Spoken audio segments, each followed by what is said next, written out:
Hello and welcome to Uncorking a Story. I'm your host, Mike Carlin, and today's guest is Heather Frimmer. Heather is a radiologist specializing in breast and emergency room imaging. Her first novel, Bedside Manners, was published in 2018 and has received several awards, including National Indie Excellence, Reader's Favorite, and Independent Press Awards. She completed her medical training at Weill Cornell Medical College in New York, New York Presbyterian Cornell, and Yale New Haven Hospital, where I've been to many times, and we can talk about that later. She lives with her husband and two children in suburban Connecticut. Her second novel, Better to Trust, releases September 21st, 2021. That is tomorrow. Wow, that's a big day for you, Heather. Yes. So welcome to the program, Heather. How are you doing today? Thank you so much for having me. I'm doing great. Well, I always like to say that this is about uncorking the stories behind the story. So I'm curious, Heather, where does your story begin? Where does your personal story begin? Mm-hmm. So I finished radiology residency in 2005, and I started working as a radiologist. I love the job. I find it interesting and exciting and fulfilling. And I worked for over 10 years. And at that point, I started feeling a little bit of a void, like a lack of a creative outlet in my job. And as much as I love it and I really still enjoy it, I felt like I needed something more creative to add to my life. So I decided to take a writing workshop class, an introductory writing class at Westport Writers Workshop, which is close to my home. And it was totally on a whim. I didn't expect anything to come of it. But at the end of the class, my instructor, who I'd really formed a bond with, said to me, I think you have a novel in you. I really think you could do that. And I looked at her and I said, you're insane. There's no way. I have two kids. I have a full-time job. I kept listing other things. And she said, no, I really think you could do it. And I came home and I thought about it. I talked to my husband. I thought about it some more. And I decided that if other people could write a novel, why couldn't I write a novel? And also I'm very type A. So if someone says I can do something, I'm not usually one to say no. There you go. Well, did you have a sense, in your past, can you look like to part of your childhood and say, you know what, it actually makes sense that I'm interested in writing because of, well, whatever. But when you were a kid, did you have a sense that you had that kind of creativity in you? Well, I've always been a bookworm. Since I was very little, I read early and then I read a lot all the time. I always had a book and I just love stories. And then I did start writing short stories more toward like high school. I started writing short stories, but I never did anything with them. It was sort of just for fun.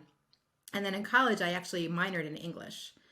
So I've always loved reading and writing. And, when I went the medical route, that sort of fell by the wayside for a little bit because medical training is so intense and time intensive. But then I think I kind of came full circle and came back to it eventually. It's interesting. I've probably done about 90 of these interviews with authors, and one of the sort of the connective tissue that kind of connects them together is being a bookworm and like just having a natural interest in reading. Yeah. It's almost like the prerequisite for being an author or being a successful author is having just an interest in what it is you are actually creating itself. Yeah, I don't think you could. I agree with you. I don't think you could be an author and put in all the time to make a book if you don't really believe in books. Yeah, it's also like learning the craft also because and then once you start, I noticed this in my own reading, but once you start writing, you start, almost like reading books a little bit differently. Like, this is interesting how they're setting something up, for example, or how they might sort of, play out a big plot twist or something like that. I find myself, like trying to learn not just about the story, but actually about sort of the author's approach to telling the story. Yeah, I agree. Sometimes I try to turn that part of my brain off so that I can enjoy the book.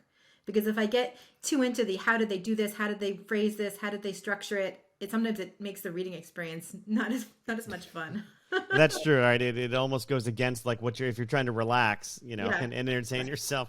Once you start diagnosing kind of what's going on, it feels a little bit more like work, doesn't it? Yeah, agreed. So I'm curious. I mean, as somebody who was, had been writing short stories, sort of like in high school, and then majored in English, what drew you into the medical profession? Mm-hmm. Um, I think partially it was my parents and my upbringing, and it was like you need to be a professional, you need to do one of these careers, X, Y, or Z. And partially it was that I knew that it was a prescribed path, that if I took one step, I knew what this next step was. I was good at taking tests and all of those things. So I knew that if I did well in college, I'd get into medical school, and, then the next step and the next step. And I didn't feel I needed a career path like that. That was more sort of, I knew how to get there. And then when I got there, and I do, as I said, I do like it and I still enjoy it. I felt like I needed something else to round out my life. Yeah. Yeah. What did you learn about yourself in medical school, and then in your practice as a doctor that might inform your writing and storytelling? Mm-hmm. Well, I think that the world of medicine just has so many stories, and as a physician, I'm allowed a peek inside people's lives that most others don't get, and so I see the heartbreak and the sadness and the challenges and everything that other people aren't allowed to a window into. So I think I naturally gravitated to writing about medicine because there's so many stories there. And also because medicine is so opaque to a lot of people. It's a mystery. And there's a hunger to know more about it, as witnessed by all these medical shows that people enjoy. And so I kind of knew that I could bring my knowledge of medicine to the world of reading. Yeah, I remember. Yeah, I remember growing up reading. My grandfather was a doctor, and he, in his library at home, had just a bunch of books by Robin Cook. And I started reading them like when I was in high school. I'm like, oh my God, these books are amazing. Like I just loved like the idea of the medical thriller. And then I was able to interview a couple of years ago on this program Tess Gerritsen, who, another sort of like yourself, sort of, doctor turned author who had great success with, her standalone novels, but also the whole Rizzoli and Isles series. And you're right. I mean, there are so many stories coming out of medicine, and specifically, I'm wondering, from you as a sort of a radiologist and specializing in what you specialize in. I mean, I'm sure you have to deliver some life-changing news to people on a somewhat regular basis. And I'm curious about how, if that was a way of for you of tapping into some empathy that you could bring into writing, or sort of just how that experience of breaking, again, life-changing news to people impacts you as an author. Mm-hmm.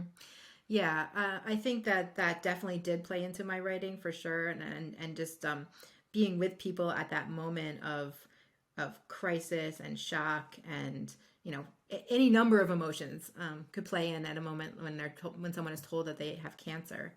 And in my first book really centers a lot on that, and I drew from all of the experiences I've had sitting with patients during that time, and use that to inform my first book, Bedside Manners, which really centers on a breast cancer diagnosis, and that's what I do every day.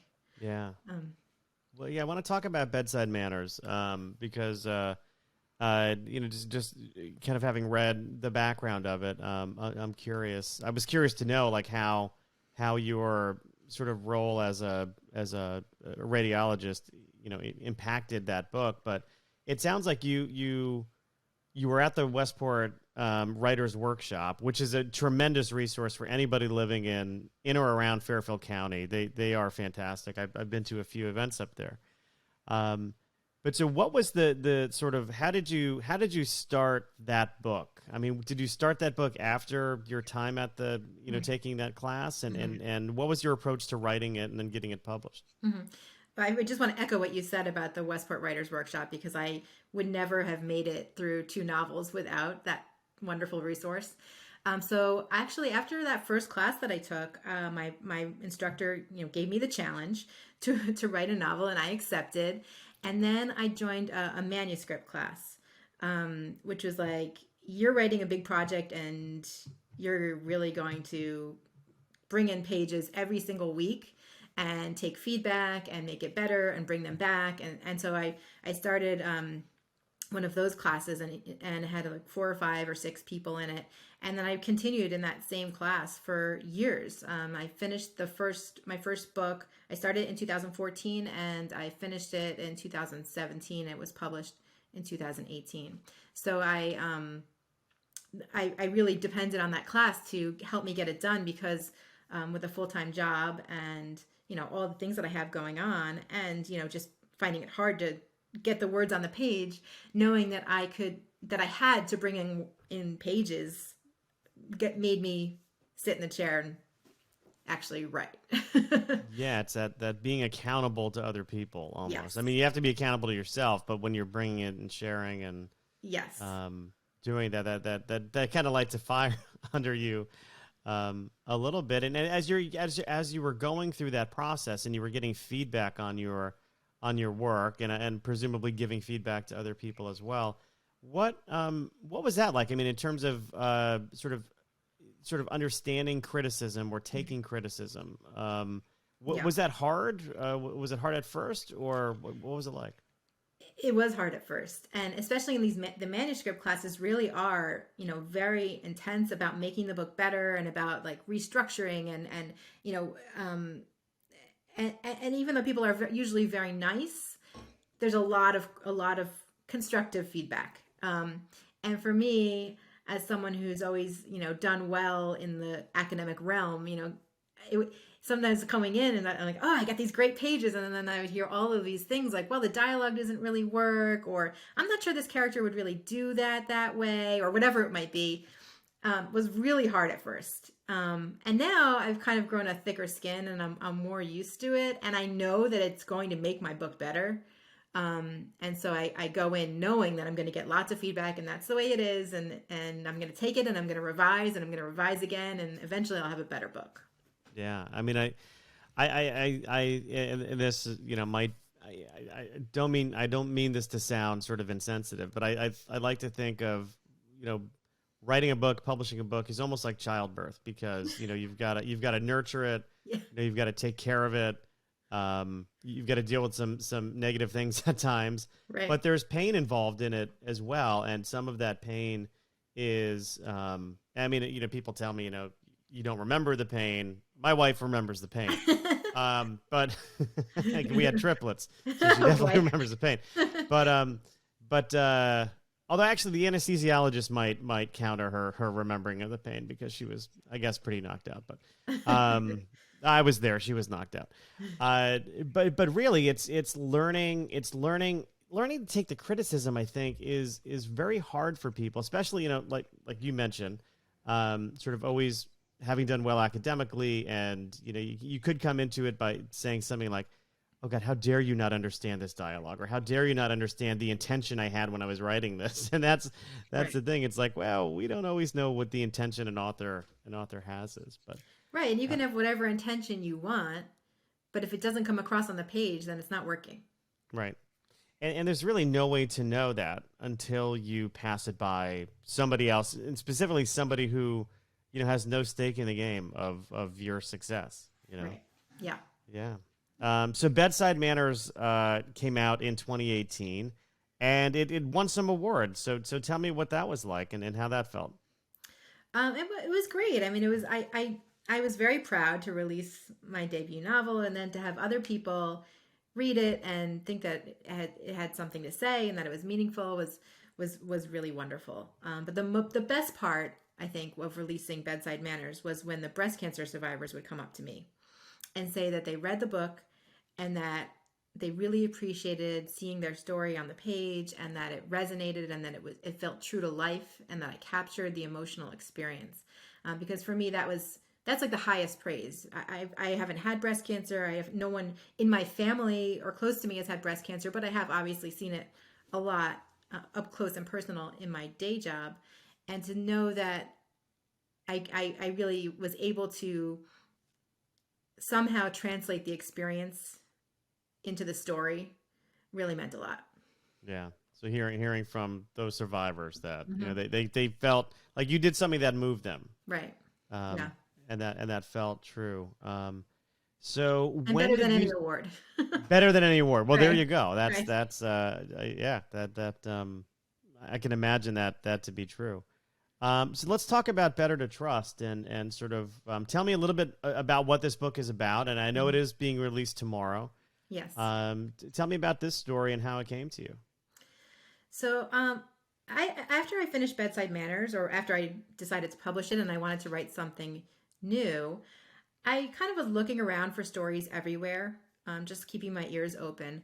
And an acquaintance of mine happened to tell me uh, that her brother was going to perform a minor operation on her husband, and it was like a very minor, like orthopedic thing, not a big deal, and everything went absolutely fine. No big, it was not a big deal at all, but it just got my gears turning. I just started thinking like, okay, that's a little unusual, and I'm not sure about that. And then what if it wasn't a minor orthopedic operation, but it was a major operation? And the most major operation I could think of was the brain surgery. And what could be better? What could be higher stakes than brain surgery? And then what if that brain surgery didn't go so well, and there were some complications or um, secrets or something else that caused it to not really be successful? And that's how I got the idea for Better to Trust. It's about a neurosurgeon who's struggling with a prescription pill addiction, who makes the decision to operate on his sister-in-law's brain. And then it follows the neurosurgeon and his sister-in-law, both before and after the surgery, to see how the family deals with this decision and the emotional and physical fallout. Wow. I mean, I love the fact that this came from like a real life situation, Yeah. and I think so for many of us who write and either write for a living or write as part of our portfolio of activities we do to earn income, which I certainly fall under that category. But the fact that you could just be going about, and this is what I love about writing, the fact that could be going about your day and just listening to just being aware of things around you, listening to stories, and then having that spark, that moment that just turns that into something else. And you play that what if. Well, what if this were a little bit bigger? What if this were different? And then you explore it. And we were talking before about how it's important for authors to read. I think it's also very important for authors to be curious. It's like you need to have that curiosity gene, if there is such a thing. Yeah. What's your take on the importance of curiosity when it comes to writing? Yeah, I think so. I think an author needs to be curious, and as you said, need to keep their ears open and listen to conversations. I love listening to conversations. Especially, like, I used to write at the Barnes and Noble cafe. That was like my favorite place to write. And since it's closed, unfortunately. But I would sit there and write, and I would listen to the conversation at the next table and wonder what the relationship was between these people, or what were they arguing about, and then the what if starts going again. Well, what if they were sisters, or what if they were, and then it helped me create scenes and dialogue. And so, yeah, I think, yes, the authors need to be able to say what if and then go with it. Yeah. Do you write from an outline by any chance? I wish. You wish. I've tried. So I kind of do like a cross between plotting and pantsing. So I'm not completely like free for all, but I definitely don't write a whole outline. Yeah. So what I do is I come up with a story and I start writing it. And at that point, I don't know really where it's going. I just need to get to know the characters. And then once I get to know the characters a little bit and I have some sense of the trajectory they're on, then I outline usually like 3 or 4 or 5 chapters in advance of where I am. And I may at that point know where it's eventually going to end up, but I haven't outlined the whole thing. I think I feel like it like cages me in a little bit too much. Like I just need the characters to have a little bit more freedom. Yeah. Yeah, I know there's different perspectives on that. Yes, I wish I could just outline the whole book and then write it. It would be so much easier. But I've tried, and it just doesn't feel right to me. Honestly, most of the authors I talk to who really are proponents of writing from outlines will always add to it that, while they do it, they don't really view it as handcuffs, that they'll do it. And then they realize if the story takes a change, and that happens as you kind of learn your characters more, and as your own creativity kind of comes into play, it's okay to allow for those unforeseen left or right turns. But I'm always curious about, people who have the ability to outline something, before they start writing. I certainly try to. It doesn't always work, but so you are an avid reader. I'm curious, what are the stories or the themes that really stick with you most, or that you find yourself kind of gravitating towards? So one thing that I definitely gravitate towards, and I don't think I'm ever going to change, is that I like to write my stories from multiple points of view. I love reading those stories too. And I think the reason is because it just gives me a more well-rounded view of the situation and the whole story. Like if I just told the story from one point of view, to me that would be dull and it would be one-sided. And I like seeing a more like 360 view with multiple different angles on what's happened. So like that's what I did in Better to Trust. I have the neurosurgeon, and then I have the patient, and then I also have the neurosurgeon's teenage daughter. And each of them has a voice, and each of them has a different view of the situation, of the same situation. So I've just recently read several books that are like that, and I keep going back to books like that. Like I just read We Were the Brennans by Tracy Lang, which is a wonderful debut story. And it also is a family story, a dysfunctional family story, which I can't say no to those either, which is perhaps why I write about families as well. I keep coming back to families and multiple points of view. Yeah, and Jonathan Tropper, I haven't read him in a while, but he did a great job with sort of dysfunctional family stories. Yeah. And they're just so beautifully written. So I'm curious, if you were to wind up on a desert island, and I'm not going to limit the number of books that you could take with you, but I'm going to limit the authors that you could take with you, right? The authors' books. Who are 3 or so authors you'd want to make sure that you definitely had in your backpack or in your suitcase or, in your trunk, depending on how many books you're bringing. Okay. Who do you want to make sure that you have with you? Okay, so there's a couple authors that are my must-reads for like decades at this point. So Chris Bojalian is one of them. I'll read anything he writes, absolutely anything. And I love that he writes different genres. Like he writes thriller, he writes historical, and I really am almost never disappointed with his books. So that's one. And then Jodi Picoult, I'm always going to pick up her books. I love how she just really gets into the emotion of the situation and draws the reader in from the first page. And then other more recent novelists that I always am going to pick up their books. One of them is Kimmery Martin. She's a doctor author as well. She's an ER doctor. Her third book is coming out in November. It's called Doctors and Friends. And so I'm always going to pick up her books. She's been very good to me as a mentor, really kind of guiding me, because her book came out, I think, maybe the year before, or the same year actually as my first book, but earlier in the year. So I've kind of been following in her footsteps a little bit, and she's been mentoring me along the way. So those are the ones that definitely come to mind. Yeah, good choices. So you'll have some good entertainment on that desert island. Yes. Whenever I ask that question, my mind always goes to like Gilligan's Island for some reason. I know I'm showing my age when I say things like that. But, what about like stories that you feel like you still have left to tell? I mean, you're 2 books into your writing career. Actually, but before I ask that, like, I mean, do you anticipate a time? And feel free to say no comment, but when your writing will sort of surpass the time you spend writing will surpass the time you spend in medical practice? Well, if you have a connection with Oprah, then maybe, but otherwise, I don't. I do have a connection with Oprah. So my good friend Debbie Benovitz, who I worked with at Unilever for many years, She now she runs like global research for Weight Watchers, or WW as they call it now. And she and Oprah are apparently very close. So I'll see what I can do. Yeah, at this point, my husband is a public school teacher, and so I really pay the mortgage and all of those things, pay for college. So that means I'm going to be continuing in my day job, which is great. And then, who knows, maybe down the road, I'll change the balance a little bit. Maybe work fewer days in radiology, more days in writing. But right now, I'm sticking with the way it is and seeing how it all pans out. Yeah, I find it interesting.